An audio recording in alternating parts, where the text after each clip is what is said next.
You are what you think. So you start the day off as this grateful creature, this grateful soul, this grateful person. You start your day off as grateful, and it just spirals throughout your day, and it puts you in a great mood. Try it. I truly believe that thoughts are the greatest vehicle to change, power, and success in the world. Everything begins with thoughts. Who is renting space in your mind? Who are you giving your thought life access to? I mean, why in the world would we be talking about what we might be thinking about? Because nobody really realizes this, but the mind is the battleground. You know, whatever you think about in abundance is most likely what you're going to see in your life. And there are all types of things battling for your thoughts. Because as a man thinketh, then in his heart so is he. The progression is affect your thinking first, and then get it in your heart, and then you become that. And I'll start it off with your thinking. You're in fear. Well, what you're thinking about. You're angry. Then what you're thinking about. You're depressed. Well, what you're thinking about. Peace or worry can be a result of what you've been thinking about, what you've been giving your attention to, what you've been considering. It's hard to defend yourself when the murmuring of the voice of accusation is stronger on the inside than the voice of all the critics on the outside. Guilt is not just about what others are saying about you. It is what you are saying about yourself. It is the condemnation that comes upon you. It is the struggle that lives down inside of you that you say, what was I thinking? Have you ever looked back at something and you just wonder, what was I on to do that? What happened? Did somebody put something in my coat? What happened that I went that far? See, this is one of the things that we do with guilt because it is such a heavy burden to carry. It's a heavy burden because it can only exist in places where you care.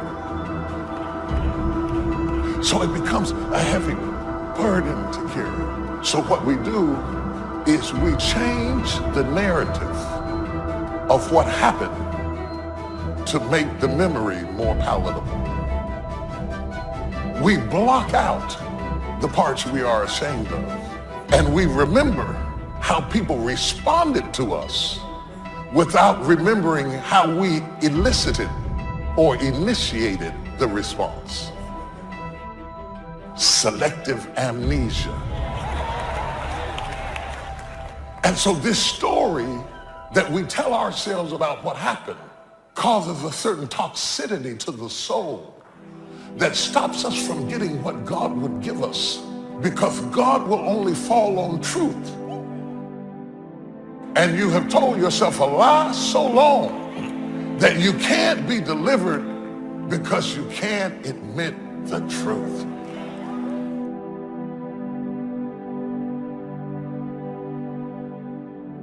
It's time for us to move. So get your joy, get your smile, and pack your bags, because we're leaving depression. We're leaving the fear. We're leaving sadness and the questions, and we're stepping into the fullness of who we were called to be. What happened earlier this week? And it only took 15 minutes, but you can't get it out of your thought life, and it's shaping you. It's messing up your access to wisdom, and it's hindering your happiness and your joy, and you can't live the life that God wants you to live because you're occupied with the last thing that you've been thinking about, and it's become abundant in your mindset. And your mindset determines really where you're going to go. And you got to be careful, and it's a real thin line between what you're going through emotionally and what's happening spiritually. Sometimes you're thinking something wrong between you and God, and it's just an emotional mindset that's been created by how much attention you've given a thing. You're still making progress, but you might not feel like it because you've given attention to that other thing. You still heal, but you might not feel like it because you've given too much attention to the negative part of it. The one way to coach your mind from depression is with gratitude. Just start writing down everything you have to be grateful for. Whatever it is. Your health, you can walk, you have a car, may not be the one you want. I ate today, I have a place to live, I got a friend that I can call and share my troubles with. And just be real detailed with it. You would be stunned how long you'll be writing. Now let me tell you what happens. Gratitude erases all negativity because there's no room now for negativity. It's not a magic trick. Joy and depression cannot reside in the same space. Those two things cannot exist at the same time.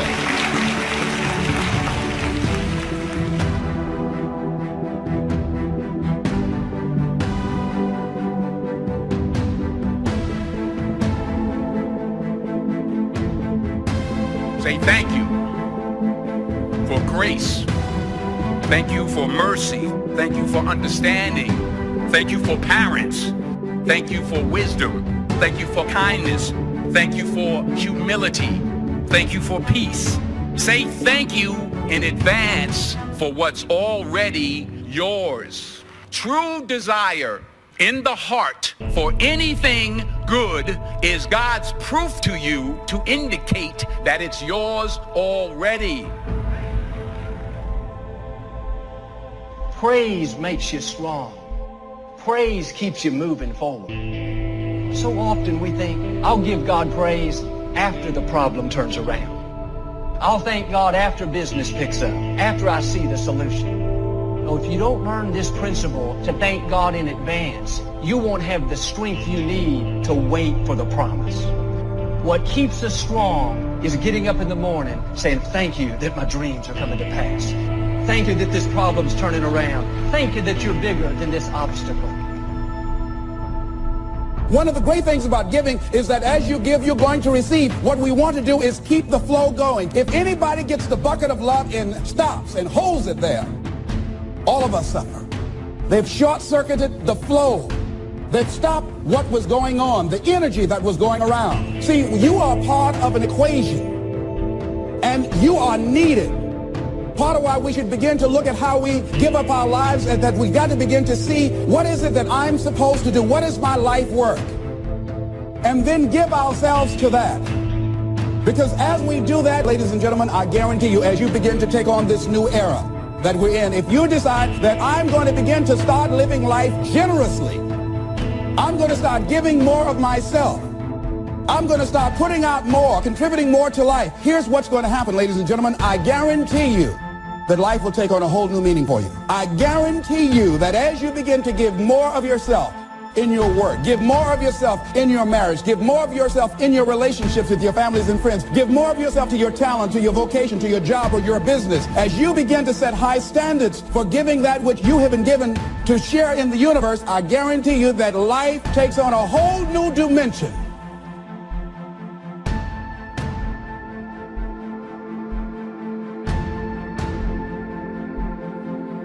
Life is worthwhile if you learn. You gotta know, you gotta have the information.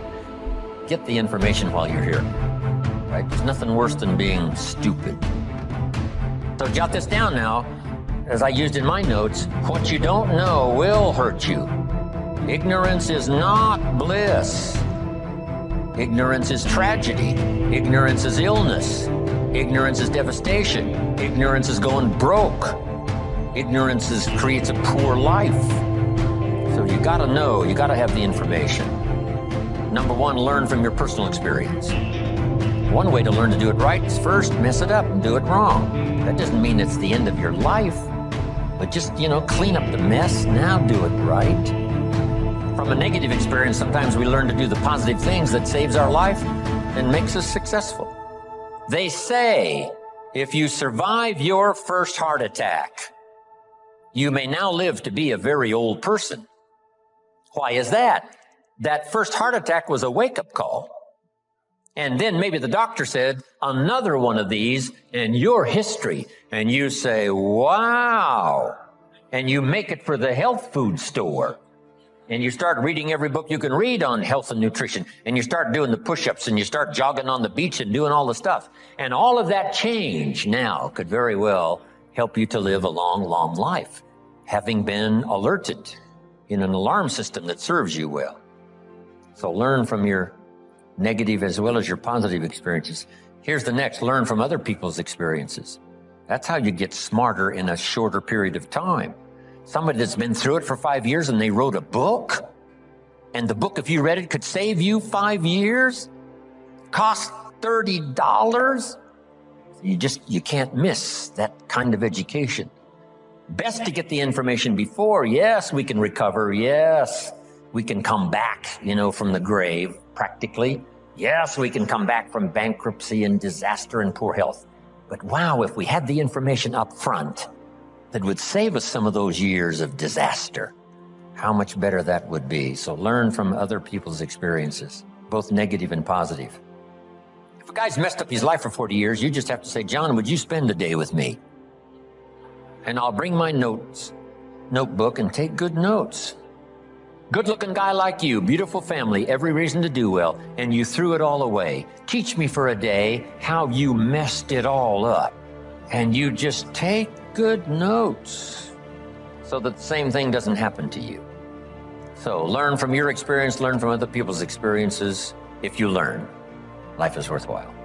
Here's the second if. If you try, you gotta now try something from what you've learned. We've talked about that now earlier. Take action.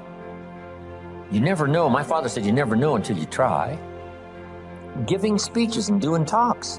Age 25, I stand up to give my first little training. My mind sat back down. I open my mouth and nothing comes out. My knees are knocking like this. The sweat is pouring. It's called terror, in case you haven't tried it, right? But I got through it somehow. It was so bad, if I hadn't have been doing the class, I'd have gone home, right? It was bad, but I got through it. And then I did it again. I didn't know if I should even try again. But sure enough, I had the kind of mentor and the kind of teacher who said, hey, that's nothing. What if you go up to bat and you strike out? Does that mean it's over? I said, no, it's not over. It's just over for one time up at bat. And then another time and another time. Pretty soon you connect. And pretty soon you get good enough to do well. And then pretty soon you get good enough to win the game. And then pretty soon you get good enough to take home the trophy. So you just keep trying. The third if that makes life worthwhile is if you stay. You've got to hang in there. Some people plant in the spring and leave in the summer. When it gets a little hot and a little uncomfortable, and it looks like the weeds are winning, and it looks like the bugs are having a feast, and you have a tendency to say, hey, I've had it with this. But the key is, if you want the harvest in the fall at harvest time, you've got to stay through the summer. Even if the harvest doesn't turn out to be good, you just see it through, and then use that experience to do better planting in the spring come the next turnaround of seasons. So stay in there. If you're going to play the game, you got to stay until it's over. What if you were on the team and you guys were behind and you said, hey, we're so far behind, we're out of here. And you all walked off the court, right? We would run you out of town, probably. We wouldn't own you as the home team. Say, I'm behind, so I'm out of here. No, you stay until what? It's over. We're not talking about a lifetime now. We're just talking about this game. If you're in it, stay till it's over. If you sign up for the game, you don't have to go to every game. But the one you sign up, you stay, right? You don't have to do everything every time, but when you start it, see it through. See the seasons through. Then you don't have to plant anymore if you don't want to. But when you do sign up, go the distance. Life is worthwhile if you stay. Hang in there. Next, life is worthwhile if you care. And for my little talk for the service clubs, here's how I wound it up. If you care at all, you'll get some results. If you care enough, you can get extraordinary results. If you just care at all, you'll get some. But if you really cultivate your caring character and care enough, you can have such extraordinary returns from productivity activity, things you're doing underway. Have something good to say. Here's the next one. Now we must learn to say it well.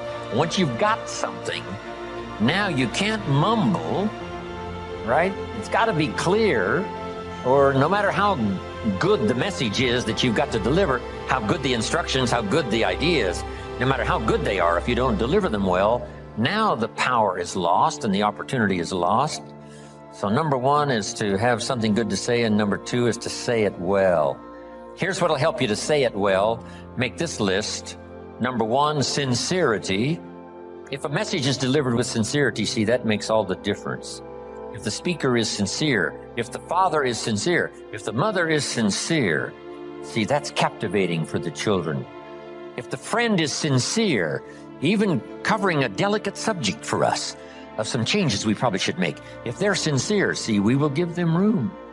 Perhaps to get on our case if we know they're sincere, not just trying to criticize for criticizing's sake. If your sincerity, I'm telling you, that wins the day. Here's what can really be accomplished. Hopefully, like this weekend here, someone sincerely willing to speak and someone sincerely willing to listen. Now, in terms of lecture, book, seminar, and all the rest, we must come to this conclusion, because it's a wise conclusion, that sincerity is not a test of truth.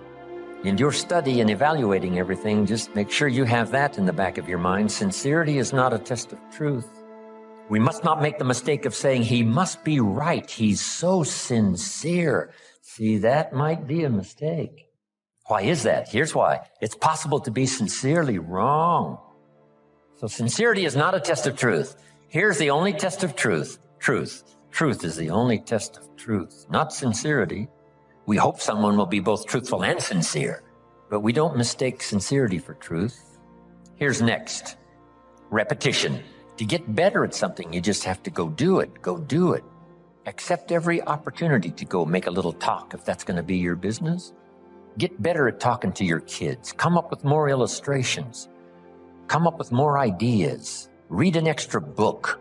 How to communicate with teenagers. So you'll have something a little better to say. And then just practice it. Get good at it. Get better at it. Right? I was clumsy when I started. Now the words flow a little easier. I still struggle with the language, trying to make it clear, but it's easier now. Repetition has helped me to do that. Here's what's next. In good communication, saying it well, brevity. Right? Don't take too long to say it if you can say it in shorter sentences and shorter time. One way to learn brevity is to talk to kids. You talk to kids for 30 seconds and they say, how long is this gonna take? It's already too long, right? 30 seconds. I mean, they got games to play and things to do. They can't hang around for, an hour's discourse. So talk to kids. It helps you to make it more brief. The storyteller tells us Jesus wandered around the countryside in putting his 12 together. And as he wandered around the countryside, every once in a while he would say, you follow me. See, that's short. Why could he be so brief and so short with that simple appeal? Jot this down now. Probably for who he was, not just for what he said, but for who he was. There was something about him when he said, you follow me. See, probably his reputation, probably his manner, probably with how he said it, irresistible. So here's what's powerful, and you can talk less and even be more effective in this personal development area. The stronger you become and the wiser you become, the more caring you become, it shows in your language and your manner. The texture of your communication changes and reaches where it couldn't reach before. It strikes the heart where it didn't strike before. That's the key here. Next, style. Now you've got to develop your own style. You can be a student of style. There's about a dozen people that I know over the years that if you knew those dozen, you'd say, hey, a little bit of each of them appears in Jim Rohn's style, which is probably true. Not copying any one person, but I like the way the person said it this way. I like the person's gestures, because I used to be a little too stiff without, gestures. So make this note, it's not just what you say, it's how you say it. Style, sincerity, the way you present it, heart, soul, from deep inside, commitment, dedication, wrapped up in your language so that now when you present it, hey, it becomes incredibly effective. Next is vocabulary. The better your vocabulary, the better you can share ideas that are meaningful, find words now to use that you couldn't use before. If you were very limited in your ability to comprehend because you had such a small vocabulary, that no matter what someone said, it would still be confusing. No matter what they said, it still might not make sense. They said it clear, but you couldn't see it. And sometimes that's because the vocabulary is so limited that it doesn't have the ability to register the scene on the screen of your consciousness. What if you could only see the world through this little tiny hole? You would be inclined to say, the world is like this. And all of us would say, no, the world is like this. This person would say, no, it's like this. How come they keep insisting the world is like this? Because that's all they can see. They're limited in the scope of their ability to widen their perception about life and what's going on and what's happening simply because they don't have the vocabulary to understand. So they started working on vocabulary, and immediately behavior started to change. Being able to see, being able to comprehend. Oh, now I see. Oh, now I understand the reason why. And as your education increases, that should be one of the major purposes for education, is to help you see things you couldn't see before. Comprehend what you couldn't comprehend before. See a future you couldn't see before. See beyond tomorrow you couldn't see before. See, that's a gift. Vocabulary. So keep working on your vocabulary. Now here's another reason. Only with our present vocabulary can we express what's going on in our head, what's going on in our heart. You can't express beyond your present vocabulary. What if it's very limited? Then your ability to express what you think, express how you feel, is limited. So by a very restricted vocabulary, if you can't understand very well, and if you can't express very well, then your world becomes very, very small. So jot this down. Make one of the books a very important book, and that is the dictionary. A word you don't understand, come to a word you don't understand, you look it up. Say, what is this word? Words are like lights. Now make this note now, especially the English language. There's nothing richer than the English language because there's so many ways to say it in English. In some languages, there's only one way to say it. In English, there's another way to say it, and another way to say it, and another way to say it. When I travel to all these countries and have to have translators, it gets to be difficult sometimes. Expressing something that makes sense in English because we have several ways to say it, but in their language, there's only a couple of ways to say it. So the translator has a tough job. So you have to learn how to present, how to do the stuff. But the gift of language is so powerful, it's worth the exercise. It's worth the effort. Vocabulary, brevity, style, repetition, sincerity, saying it well.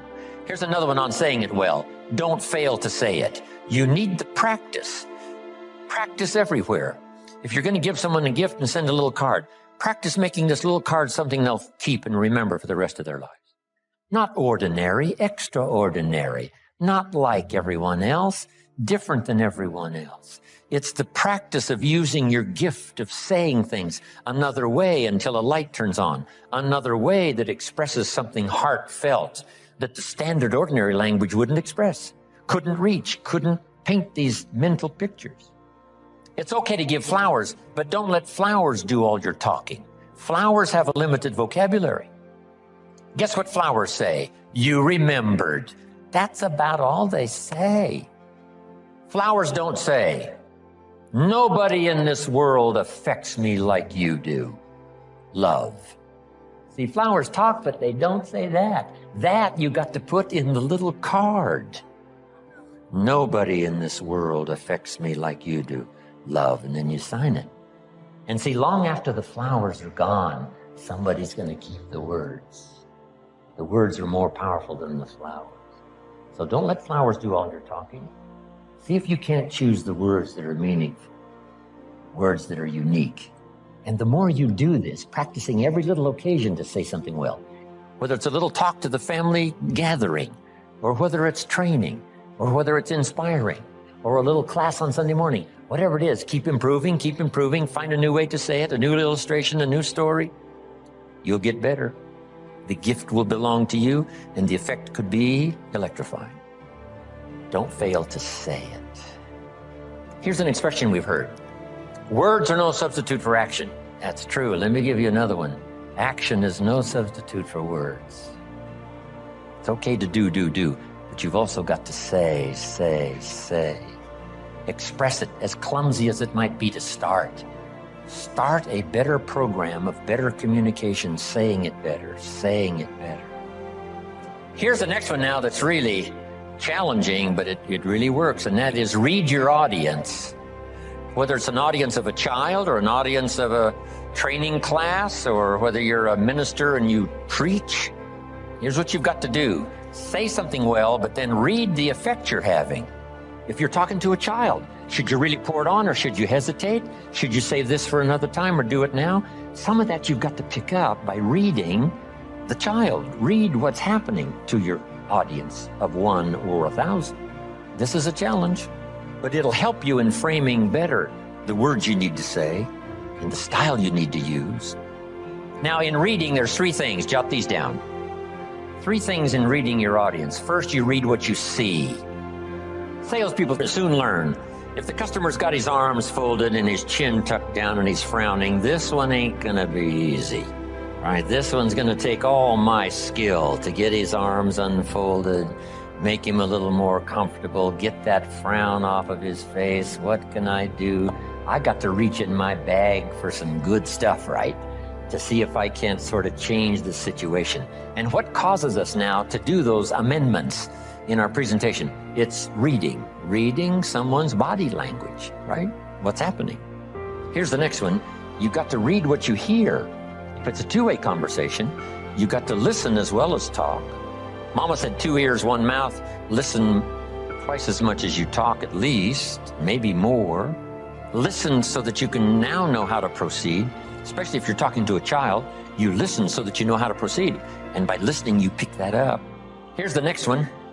You got to pick up the emotional signals, how you feel, whether you're coming on too strong, whether you should be stronger or easier this time. That's an art in reading. First, what you see. Second, what you hear. Third, read how you feel. Now, this is where women really have it made, being able to feel, sense.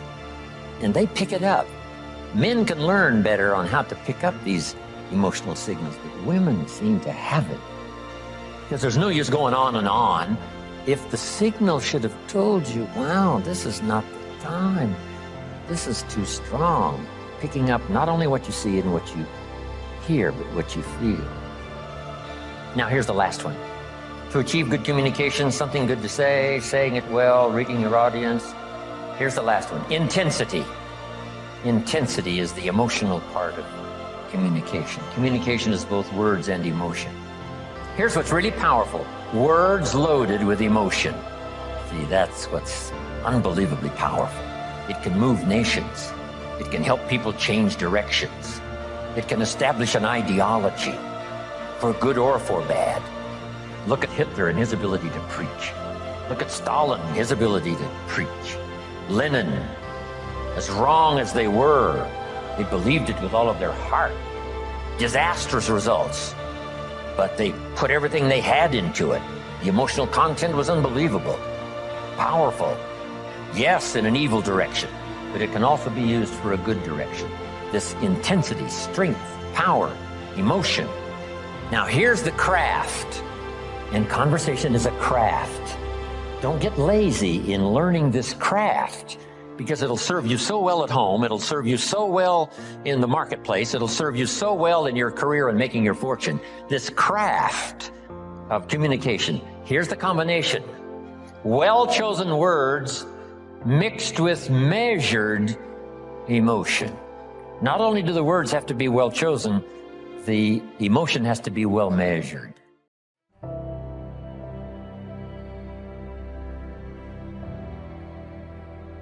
Life is meant to be experienced.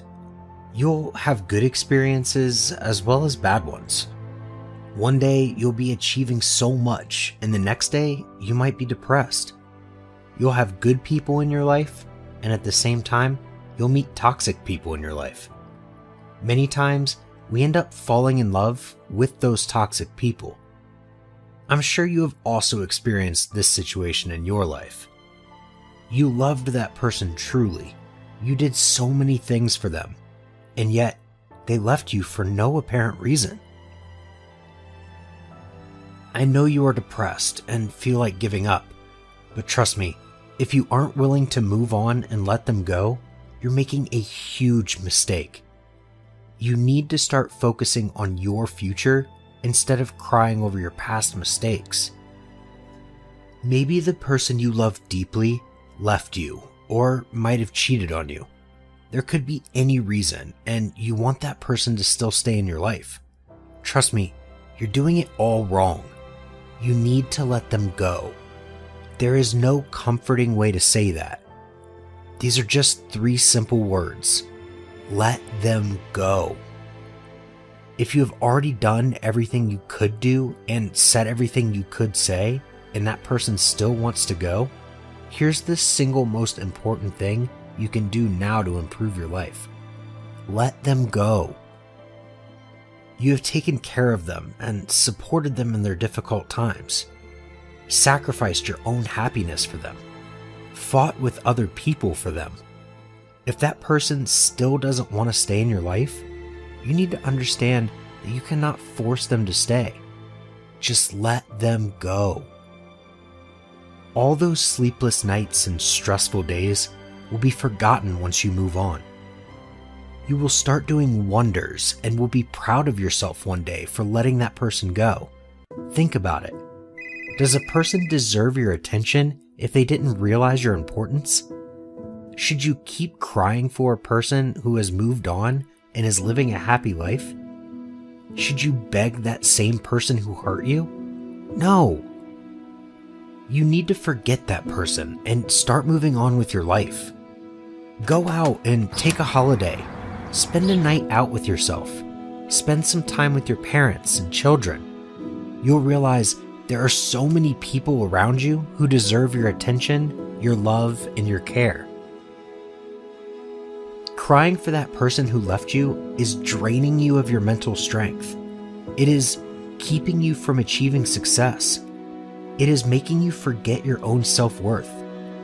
I know it can be hard to move on if you've known a person for a long time, if you've spent some of your best moments of your life with them, if you've felt loved by that person once in your life.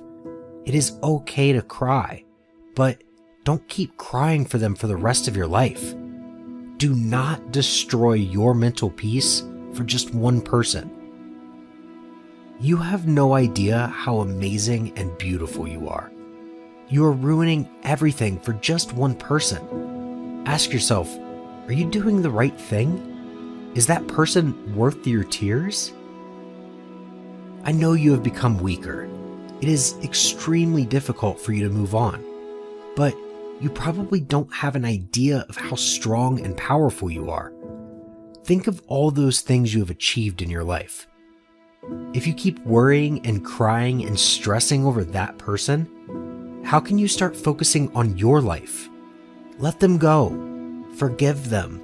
But most importantly, forgive yourself. Don't hurt yourself for someone else. You really want to see the light, right? But you aren't letting go of the darkness of your past decisions. If you don't let them go, they will keep ruining your life until you reach a point where you won't be able to do anything. You need to make a decision today. Decide to free yourself from that heavy weight. Decide to forgive yourself. Decide to be happy and inspire others. And decide to enjoy your life to the fullest. Trust me, you are really strong enough to do all of that. The amazing people you see in your life who are living a happy life are not lucky.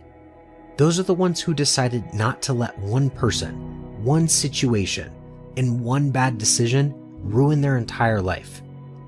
They decided to be strong and move on quickly. They decided to eliminate negativity from their life and decided not to seek sympathy from anyone.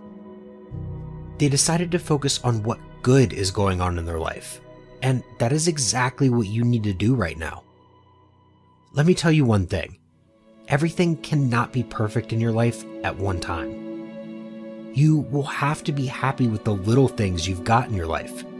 You will have to let go. You will have to move on.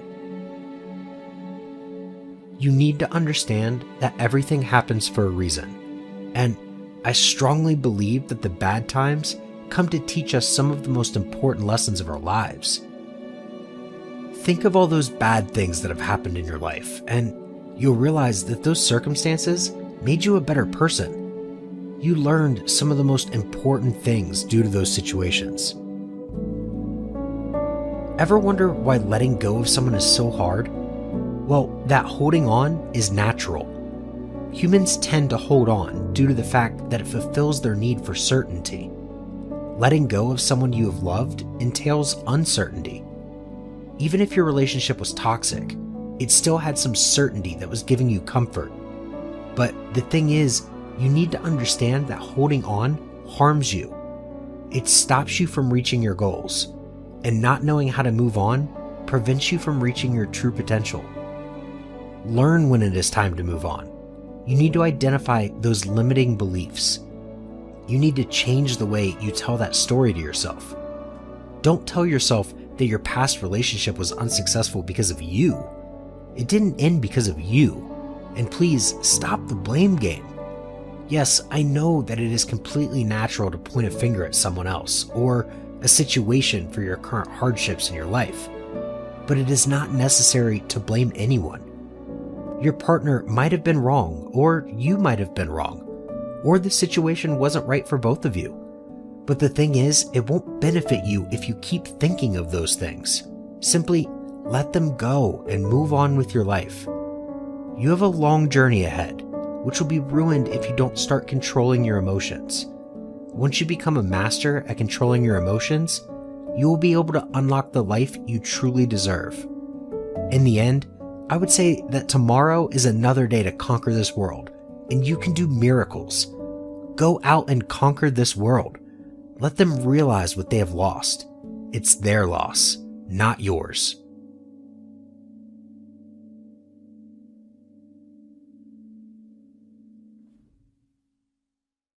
You have to practice who you want to be.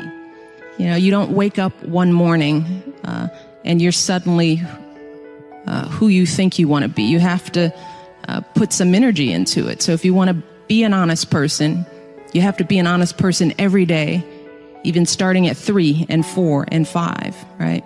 If you're going to be a hard work doesn't just appear. You have to practice hard work. You have to practice effort. You know, and I also encourage them and try to help them understand that good things don't come easy. You know, with that effort, you know, that's where you grow. That's where growth is. Some of the best times in my life when I've grown, it's when I've done something hard, when I've overcome a fear. You don't realize that when you're doing it, but when you come out on the other side, you realize, wow, I've really stepped up. This is what I tell my daughters every day. Do not be afraid to fail, because that oftentimes is the thing that keeps us as women and girls back, because we think we have to be right. We think we have to be perfect. We think that we can't stumble. And the only way you succeed in life, the only way you learn is by failing. It's not the failure, it's what you do after you fail, you know? Do you let it eat you up? Do you quit? Do you give up? Or do you let it bolster you? Does it serve as the challenge in your mind to do more, to take some risks? Life's not easy. Life is not easy. It is not. Don't try to make it that way. Life's not fair. It never was. It isn't now, and it won't ever be. Do not fall into the trap, the entitlement trap, of feeling like you're a victim. You are not. Get over it and get on with it. And yes, most things are more rewarding when you break a sweat to get them. Number 2, I love it. Unbelievable is the stupidest word in the dictionary. Should never come out of our mouths. Think about it. To say, oh wow, what an unbelievable play. It was an unbelievable book, an unbelievable film, an unbelievable act of courage. Really? It may be spectacular, it may be phenomenal, most excellent or outstanding, but unbelievable? Give others and yourself more credit. It just happened. You witnessed it. You just did it. Believe it. What about the other side of unbelievable? You know, that side when we humans underperform or act out of our best character. For instance, man flies a suicide jet into the World Trade Center. Millions die from diseases every day that we have cures for. Bob the Builder swears that he's going to have your house built by Thanksgiving, and you can't move in until Christmas the next year. Our best friends lie to us, and we lie to ourselves all the time. Unbelievable? I don't think so. Again, it just happens, and it happens every day. Nothing that we Homo sapien earthlings do is unbelievable. And if there's one thing you can depend on people being, it's people. So we shouldn't be surprised. We, us, are the trickiest mammals walking the planet. I'm not worried about the monkeys. I'm worried about you and me. So acknowledge the acts of greatness as real, and do not be naive about mankind's capacity for evil, nor be in denial of our own shortcomings. Happiness is an emotional response to an outcome. Nelson Mandela said, "There is no passion to be found playing small and settling for a life that's less than the one you're capable of living. Fail big." That's right. Fail big. Today's the beginning of the rest of your life, and it can be very frightening. It's a mean world out there, and you only live once. So do what you feel passionate about. Take chances. I'm sure people have told you to make sure you have something to fall back on. Make sure you got something to fall back on. But I never understood that concept, having something to fall back on. If I'm going to fall, I don't want to fall back on anything. I want to fall forward. I figure at least this way I'll see what I'm going to hit. There's an old IQ test was 9 dots, and you had to draw 5 lines with a pencil within these 9 dots without lifting the pencil. The only way to do it was to go outside the box. So don't be afraid to go outside the box. Don't be afraid to think outside the box. Don't be afraid to fail big, to dream big.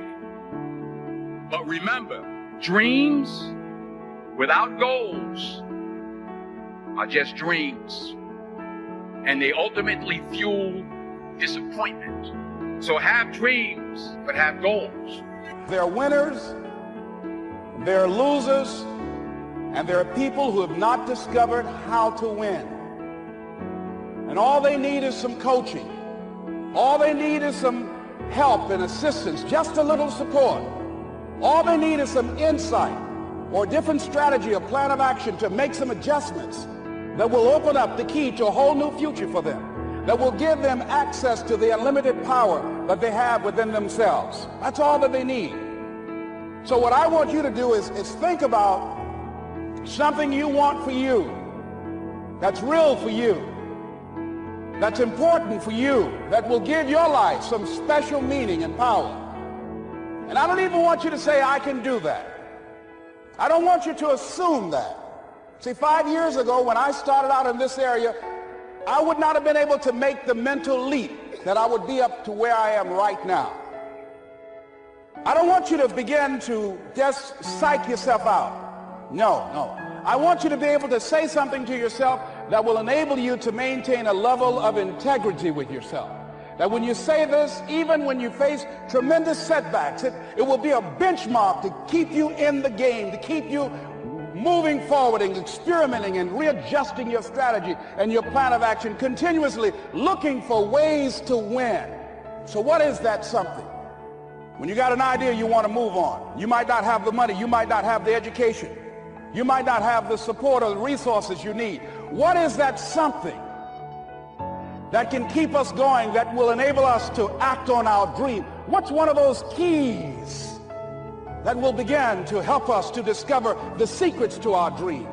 Here's what I want you to repeat after me, please, with power and conviction. Say, it's possible. That's all I want you to do when you look at your dream. Just say to yourself every day, it's possible. You say that every day to yourself, it's possible. Because what does that do? See, it begins to change your belief system. See, the way in which we operate, ladies and gentlemen, it's a manifestation of what we believe, what's possible for us. Whatever you've done up to this point, all that it really is a duplication, it's a reproduction of what you believe subconsciously that you deserve and what's possible for your life. Most people operate out of their personal history, out of their memory, things they've done, things they've experienced, things they've seen, things that they have observed. What I'm suggesting that you operate out of a larger vision of yourself. I want you to see yourself doing what you want to do, experiencing what you want to experience, having what you want to have, doing what it is that gives your life some meaning and value. Operate out of your imagination, not your memory. Because whenever you look at where you want to go, I'm wanting to warn you, you will have some conversation back here after you go through the data that you've experienced in life saying you can't do it. And so what you want to begin to do is ignore that inner conversation. Well, most people, ladies and gentlemen, when something happens to them, what they do is they begin to believe that that's the way it is.